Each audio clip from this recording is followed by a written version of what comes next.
বাবার কথা বলে আমি শেষ করতে পারবো না, বিকজ আমার লাইফের বিগেস্ট ইন্সপিরেশন হচ্ছে আমার বাবা। আমরা যেহেতু 7টা পরীক্ষা দিয়েছি, বাকি 6টা দেওয়া হয়নি, তো আমার যেহেতু এসএসসিতে রেজাল্ট ভালো ছিল, স্কলারশিপ ছিল, তো আমার হচ্ছে 7টা পরীক্ষা ওখান থেকে আর কি কভার হয়ে গিয়েছে। তো ওভারঅল জিপিএ 5।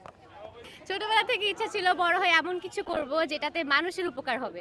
তা আমার মতে প্রফেশনটা এমন হওয়া উচিত যাতে যার থ্রুতে অন্য মানুষকে মোটিভেট করা যায়, অন্য মানুষের জীবনে ভালো ইম্প্যাক্ট ফেলা যায়। তো ছোটবেলা থেকে ইচ্ছা ছিল ফিজিশিয়ান হব, এখনো সেই লক্ষ্যে আগাচ্ছি। সবার কাছে দোয়া এবং আশীর্বাদ প্রার্থনা করি।